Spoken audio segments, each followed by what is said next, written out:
Morning all of you. Welcome in the YouTube channel of Nagmani chemistry classes. आज independent day है।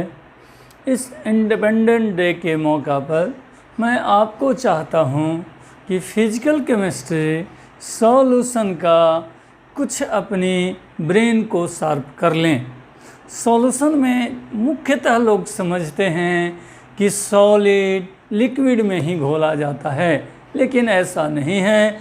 Liquid में ही नहीं, solid भी हो सकता है, सॉलिड लिक्विड भी हो सकता है, सॉलिड गैस भी हो सकता है। और सॉल्यूशन का फिजिकल स्टेट किस पर निर्भर करता है, इन सभी बातों का क्लियर इस वीडियो में मैं करूँगा। आप वीडियो को ध्यान से सुनेंगे। पहली बात हमने लिखे हैं सॉल्यूशन। सॉल्यूशन जो चैप्टर है फिजिकल का, ये 12 में आते हैं, लेकिन ये स्टेटस के आधार पर फिजिकल केमिस्ट्री का सेकंड मोस्ट इम्पोर्टेंट चैप्टर माने जाते हैं। फर्स्ट ऐसे इलेक्ट्रोकेमिस्ट्री माना जाता है, लेकिन second most important chapter solution माने जाते हैं। सॉल्यूशन हम लोग देखते हैं कैसे क्या करते हैं। सॉल्यूशन के साथ कोलिगेटिव प्रॉपर्टी भी जुड़ा रहता है, लेकिन अभी हम लोग सॉल्यूशन की बात करते हैं। पहली बात तो कि सॉल्यूशन कहते किसको हैं। सॉल्यूशन मिक्सचर होता है। मिक्सचर माने दो या दो से अधिक कंपोनेंट मिलाएंगे, लेकिन जो मिक्सचर होगा वह यूनिफॉर्म होंगे। मिक्सचर जो होंगे यूनिफॉर्म होंगे, मतलब उस मिक्सचर को होमोजीनियस मिक्सचर कहते हैं। दो या दो से अधिक कंपोनेंट के होमोजीनियस मिक्सचर को सॉल्यूशन कहते हैं। The homogeneous mixture of two और more than two component is called solution. Component का मतलब अवयव, वह किससे बना है मिक्सचर। उस मिक्सचर बनाने में कौन से कंपोनेंट यूज्ड हुए हैं, तो हम कह रहे हैं दो या दो से अधिक कंपोनेंट होंगे। कंपोनेंट के आधार पर सॉल्यूशन डिफरेंट टाइप्स के होते हैं। कंपोनेंट के आधार पर सॉल्यूशन डिफरेंट टाइप के होते हैं। जिसे हम यहाँ लिखते हैं types of solution on the basis of component. Component के आधार पर सॉल्यूशन का टाइप। पहला इसमें है बाइनरी सॉल्यूशन। कहता है वैसे सॉल्यूशन जिसमें कंपोनेंट की संख्या केवल 2 होती है, उस सॉल्यूशन को बाइनरी सॉल्यूशन कहते हैं। The solution which contains only 2 component is called binary solution. अब है आपका टर्नरी। जैसा का नाम है ternary. Ternary means 3 component. The solution which contains 3 component is called ternary solution. Similarly quaternary solution. Quaternary का मतलब होते हैं 4। The solution which contains 4 components is called quaternary. Similarly pentanary. Among all binary, ternary, quaternary, pentanary and so on. Among all, binary solution is most important. जब भी solution का नाम आ जाए तो यहाँ दिमाग में सेट होना चाहिए कि बाइनरी सॉल्यूशन की बात हो रहा है। क्या कहे, जब भी सॉल्यूशन की बात आए तो आप हमेशा समझ लेंगे कि बाइनरी सॉल्यूशन की बात हो रहे हैं। तो हम लोग जो भी बात करेंगे अब बाइनरी सॉल्यूशन की, पूरी सॉल्यूशन में जितनी अभी हम कहानी कहेंगे वो सब निर्भर होंगे किस पर, बाइनरी सॉल्यूशन पर। कहेंगे वैसे सॉल्यूशन जिसमें कंपोनेंट की संख्या केवल 2 होती है, उसे कहते हैं बाइनरी सॉल्यूशन। बाइनरी सॉल्यूशन में 2 कंपोनेंट होते हैं। उस 2 कंपोनेंट का जनरल नाम होते हैं। उस 2 कंपोनेंट का जनरल नाम होते हैं। एक को कहा जाता है सॉल्यूट और दूसरे को कहा जाता है सॉल्वेंट।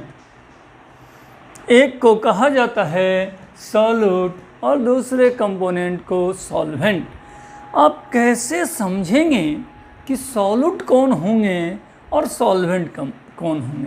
ऐसे लोग समझते हैं कि जो सॉलिड होगा उसे सॉल्यूट कहते हैं और जो लिक्विड होगा उसे सॉल्वेंट कहते हैं, लेकिन यह बात सही नहीं है। ऐसा नहीं कहना चाहिए। फिर क्या कहना चाहिए? कहता है सॉल्यूशन की वह कंपोनेंट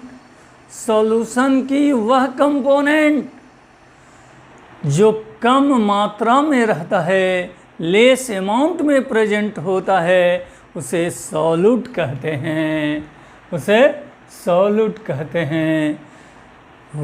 सॉल्यूशन के वह कंपोनेंट जो ज़्यादा मात्रा में, ग्रेटर अमाउंट में होते हैं, उसे सॉल्वेंट कहते हैं। The component of solution which is present in less amount is called solute. The component of solution which is present in greater amount is called solvent. कभी ऐसा भी होता है कि दोनों कंपोनेंट इक्वल में दिया रहता है, तो ये बहुत बड़ी झंझट की विषय हो जाता है कि कौन सॉल्यूट होगा, कौन सॉल्वेंट होगा। ऐसे उस केस में अगर वाटर आपका है, एक कंपोनेंट वाटर है, तो वाटर सॉल्वेंट होंगे। दोनों कंपोनेंट इक्वल हैं और इक्वल के केस में अगर एक कंपोनेंट वाटर हैं तो वह कंपोनेंट आपके क्या कहलाएंगे? सॉल्वेंट कहलाते हैं। मतलब वाटर इज यूनिवर्सल सॉल्वेंट और ऑलवेज एक्ट्स एज सॉल्वेंट। अब सॉल्यूशन की मास की बात करते हैं। सॉल्यूशन की मास कितना होगा? सॉल्यूट का मास को जोड़ लें और सॉल्वेंट की मास को जोड़ लें, दोनों कंपोनेंट का मास जोड़ लेंगे तो सॉल्यूशन की मास मिल जाएंगे। तो हम लिखें mass of solution is equal to mass of solute plus mass of solvent. Similarly कभी कोई आपसे पूछ दे सकता है मोल ऑफ सॉल्यूशन क्या होंगे? मोल ऑफ सॉल्यूशन भी similarly mole of solute plus mole of solvent के एडिशन के बराबर होंगे या सम के बराबर होंगे। जो हमने लिख दिया mole of solution is equal to mole of solute plus mole of solvent. एक बात और मैं कहने जा रहा हूँ, जो आपने कंपोनेंट मिलाए हैं, मिक्सचर तैयार किए हैं, उस मिक्सचर को सॉल्यूशन कहे हैं, होमोजेनियस मिक्सचर, और उसकी प्रॉपर्टी क्या होती है ये तो कहे ही नहीं। लोग का इसको कहना भुला जाते हैं कि इनकी प्रॉपर्टी क्या होंगे सॉल्यूशन की। तो अब हम लोग सॉल्यूशन की प्रॉपर्टी के बारे में बात कर लें। यहाँ हेडिंग बनाए हमने properties of solution. Properties of solution, पहली बात हम लोग सॉल्यूशन की बात ही आ जाए तो बाइनरी का ही बात माना जाता है। पहली बात हमने लिखे हैं it is a homogeneous mixture. Solution uniform mixture है जिसे होमोजेनियस मिक्सचर कहते हैं। दूसरी पॉइंट मैंने लिखा हूँ it contains solute and solvent. जो ये सॉल्यूशन है इसमें दो कंपोनेंट होते हैं, एक को सॉल्यूट कहते हैं, एक को सॉल्वेंट कहते हैं। ऐसे सॉल्यूट जो लेस अमाउंट में होता है और सॉल्वेंट जो ग्रेटर अमाउंट में होता है। नेक्स्ट कहे हैं component of solution is non reacting. Solute और सॉल्वेंट जो कंपोनेंट है उसे आपस में रिएक्शन नहीं करना चाहिए, माने दोनों कंपोनेंट नॉन रिएक्टिव होना चाहिए। तो यहाँ हमने लिख दिए component of solution is non reacting माने वो आपस में रिएक्शन नहीं करते हैं। Non reacting to each other कहें तो और बढ़िया हो जाता, माने एक दूसरे से रिएक्शन नहीं करते हैं। इसके बाद एक सबसे इम्पोर्टेंट है सॉल्यूट पार्टिकल जब सॉल्यूशन में चला जाता है तो उसका साइज कितना होता है, ये तो जनरली लोग बोलते ही नहीं। क्या कह रहे हैं, जब चीनी को पानी में घोल दिए तो उस चीनी का साइज कितना रह जाता है पानी में, उसकी मैं बात कर रहा हूँ। सोचिए ज़रा, चीनी लिए पानी में ऐड किए, घुल गया, घुलने के बाद भी उस शुगर का, उस चीनी का साइज कितना रहा होगा। तो सॉल्यूशन अगर सॉल्यूशन होंगे, कहता है size of solute particle is less than 1 nanometre. Solution के पार्टिकल का साइज मतलब सॉल्यूट का साइज 1 नैनोमीटर से कम होता है। Size of solute particle is always less than 1 nanometre in case of solution. Solution अगर है तो साइज ऑफ पार्टिकल उनके 1 नैनोमीटर से छोटा होता है। 1 नैनोमीटर मतलब 10⁻⁻9 मीटर के इक्वल होते हैं, जो बहुत छोटा है, जिन्हें हम अपनी नेकेड आई और माइक्रोस्कोप से भी नहीं देखे जा सकते हैं। मतलब आप एक ऐड कर सकते हैं, इसमें क्या ऐड कर सकते हैं, solute particle is invisible, solute particle is invisible in solution. Solution में जो सॉल्यूट रहता है अपनी आँख से या माइक्रोस्कोप से नहीं देखे जा सकते हैं। अब आप सोचिएगा कि शरबत बना दिया है और माइक्रोस्कोप से चीनी का मॉलिक्यूल देख लें तो संभव नहीं है, आँख से या माइक्रोस्कोप से नहीं देखे जा सकते हैं, जिसको हम लिख दिए solute particle is invisible in the solution. देखिए शरबत बना हुआ है, सॉल्यूट भी है, सॉल्वेंट भी है। अब उसको फिल्ट्रेट करना चाहता हूँ, छानना चाहता हूँ, कोई ऐसा फिल्टर पेपर नहीं है हमारे के यहाँ। आपका जो केमिस्ट्री लैब में आता है फिल्टर पेपर, वो ऑर्डिनरी फिल्टर पेपर आता है, और ऑर्डिनरी फिल्टर पेपर से सॉल्यूट पार्टिकल को छान कर अलग नहीं किया जा सकता है। ऑर्डिनरी फिल्टर पेपर से सॉल्यूट की पार्टिकल को फिल्ट्रेट करके अलग नहीं किया जा सकता है। हम यहाँ लिखे हैं solute particle cannot be separated by ordinary filter paper और ultra filter paper. Ultra filter paper आता नहीं है, वो बनाया जाता है। आपको कोलॉइडल सॉल्यूशन में सिखलाए होंगे बनाने के लिए। अब आपका एक और सबसे इम्पोर्टेंट बात है कि अगर एक गिलास शरबत आपने बना दिए, इसमें हर जगह पर सॉल्वेंट और सॉल्यूट है, रात भर इसको ऐसे रख के शरबत को छोड़ दीजिए, समझ गए ऐसे, तो इसका मतलब यह नहीं होगा कि ऊपर का चीनी मतलब शुगर पार्टिकल नीचे बैठ जाएगा, ये कभी नहीं होती है। मतलब सॉल्यूशन के सॉल्यूट पार्टिकल रखने पर, रख के छोड़ने पर नीचे नहीं बैठते हैं। क्या कहें, यहाँ लिखे हैं हमने solute particle does not settle down on standing.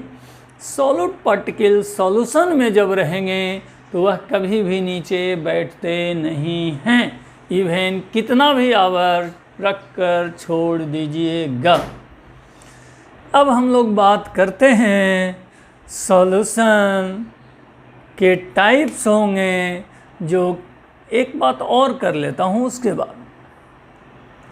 जो सॉल्यूशन बनेगा उसका फिजिकल स्टेट किस पर निर्भर करता है, एक बात हमेशा के लिए याद रखिएगा। अब हम लोग बात कर लेते हैं सॉल्यूशन में फिजिकल स्टेट के आधार पर। फिजिकल स्टेट के आधार पर सॉल्यूशन 3 टाइप्स के हो सकते हैं, सॉलिड सॉल्यूशन, लिक्विड सॉल्यूशन और गैस सॉल्यूशन। ऐसा सॉल्यूशन जो सॉलिड स्टेट में हो, ऐसा सॉल्यूशन जो लिक्विड स्टेट में हो, और ऐसा सॉल्यूशन जो गैसियस स्टेट में हो। अभी तक आप लोग जानते होंगे लिक्विड ही स्टेट सॉल्यूशन का होता है, ऐसा नहीं। सॉल्यूशन का स्टेट किस पर निर्भर करता है, एक क्वेश्चन पूछता है। सॉल्यूशन का फिजिकल स्टेट सॉल्वेंट के फिजिकल स्टेट के बराबर होता है। सॉल्यूशन का फिजिकल स्टेट सॉल्वेंट के फिजिकल स्टेट के बराबर होता है। अगर सॉल्वेंट सॉलिड है तो सॉल्यूशन सॉलिड बनेंगे। अगर सॉल्वेंट लिक्विड स्टेट का है तो सॉल्यूशन लिक्विड अवस्था में रहेंगे। अगर सॉल्वेंट गैस है तो गैसियस स्टेट ऑफ सॉल्यूशन होंगे। ऐसे साधारणतः लिक्विड नहीं, तीनों रूप में रहता है। फिजिकल स्टेट के आधार पर टोटल 9 टाइप्स के सॉल्यूशन बनते हैं। कैसे कैसे बनते हैं तो देखेंगे हम लोग। इसमें पहला हम लोग देखते हैं सॉल्वेंट सॉलिड हो जाए, सॉल्वेंट क्या हो जाए, सॉलिड हो जाए। Solvent solid, solvent solid, solvent solid, तीनों में। और अगर सॉल्यूट गैस है, सॉल्यूट गैस और सॉल्वेंट सॉलिड, तब भी कहलाएंगे सॉलिड सॉल्यूशन। और इसका एग्जाम्पल है adsorption of gas on the metal surface, मतलब मेटल के सरफेस पर गैस के जमा होने को adsorption of gas on the metal surface कहते हैं। उस केस में गैस जो है एक्चुअली सॉल्यूट का काम करता है और मेटल सरफेस सॉल्वेंट का। लिक्विड होगा सॉल्यूट और सॉलिड है आपका सॉल्वेंट। तो सॉलिड सॉल्वेंट सॉलिड है, इसलिए सॉलिड सॉल्यूशन ही कहलाएगा। इस केस में सॉल्वेंट क्या होगा, सॉलिड, लेकिन सॉल्यूट है आपका लिक्विड। तो ऐसा केस है अमलगम। अमलगम क्या होता है? अमलगम एलॉय है, वैसा एलॉय जिसमें एक कंपोनेंट मरकरी होता है और मरकरी की मात्रा कम रहता है, इसीलिए उसे सॉल्यूट मानते हैं। और मरकरी लिक्विड स्टेट में है, इसलिए लिक्विड मरकरी इन मेटल, तो उसी को कहते हैं amalgam. Hydrated salt like alum, फिटकिरी। फिटकिरी में भी क्या है, 2 कंपोनेंट है, वाटर है और साल्ट है। तो साल्ट की मात्रा सॉलिड जो साल्ट हैं और लिक्विड कौन है, वाटर, लेकिन फिटकिरी भी बन के सॉलिड बनते हैं, तो वह भी है सॉलिड सॉल्यूशन। अब आपका सॉलिड सॉलिड दोनों सॉलिड हो, कोई एलॉय ले लीजिए, जैसे brass, an alloy of copper and zinc. Copper भी सॉलिड और जिंक भी सॉलिड, दोनों सॉलिड, कॉपर और जिंक दोनों सॉलिड है। और उसको मिक्स करके होमोजीनियस मिक्सचर जो बनाते हैं उसको एलॉय कहते हैं, और एलॉय का नाम है ब्रास पीतल। तो आपका 3 टाइप यहाँ आ गए। अब मेन 3 टाइप और है। लिक्विड सॉल्वेंट होने पर, लिक्विड सॉल्वेंट हो तो गैस हो सकते हैं सॉल्यूट, लिक्विड हो सकते हैं और सॉलिड हो सकते हैं। ये आप सबसे ज़्यादा पढ़ते हैं सॉलिड लिक्विड, जैसे कि चीनी पानी, ग्लूकोज पानी, नमक पानी। सॉलिड एंड लिक्विड जो है ये आप सॉल्यूशन में मुख्य रूप से पढ़ते हैं। लेकिन ऐसा भी हो कि लिक्विड हो सॉल्वेंट और लिक्विड हो सॉल्यूट, दोनों लिक्विड हो, सॉल्यूट भी लिक्विड और सॉल्वेंट भी लिक्विड, दोनों लिक्विड हों तो ऐसे सॉल्यूशन टू मिक्सिबल लिक्विड, दो ऐसा लिक्विड जो आपस में मिक्स कर जाए, दो ऐसा लिक्विड जो आपस में मिक्स कर जाए वह लिक्विड लिक्विड सॉल्यूशन होते हैं। और एग्जाम्पल में अल्कोहल वाटर, अल्कोहल और वाटर। अब कहे गैस लिक्विड, गैस का अमाउंट कम होगा जो सॉल्यूट का काम करेगा, लिक्विड का अमाउंट ज़्यादा होगा जो क्या सॉल्वेंट का काम करेगा। आप सॉफ्ट ड्रिंक पीते होंगे, सॉफ्ट ड्रिंक कहते हैं कोको कोला, जो आप कोल्ड ड्रिंक कहिए ना, सॉफ्ट ड्रिंक नहीं बुझा रहा है तो कोल्ड ड्रिंक कहिए। कोल्ड ड्रिंक के बोतल को जब खोलते हैं तो उसमें से बबल निकलना शुरू होता है। What is bubble? Bubble actually CO2 gas है, बबल एक्चुअली CO2 गैस है। क्यों निकलता है वो हेनरी लॉ बतलाएगा थोड़ा आगे। लेकिन उसमें एयर था, बोतल ओपन करने पर एयर निकलना शुरू हुआ, एयर की मात्रा लिक्विड की कंपैरिजन में कम था, इसलिए गैस हुआ सॉल्यूट और लिक्विड हुआ सॉल्वेंट। उसको एरेटेड ड्रिंक या सॉफ्ट ड्रिंक या कोल्ड ड्रिंक भी कह सकते हैं। और आपका इसमें दो ही आप सॉल्यूशन में समझते हैं, मुख्य रूप से लिक्विड लिक्विड और सॉलिड इन लिक्विड। लेकिन और भी सॉल्यूशन हैं, ऐसा सॉल्यूशन जिसमें गैस सॉल्यूट का काम करे और गैस ही सॉल्वेंट का, माने गैस ही सॉल्वेंट और सॉल्यूट दोनों हो।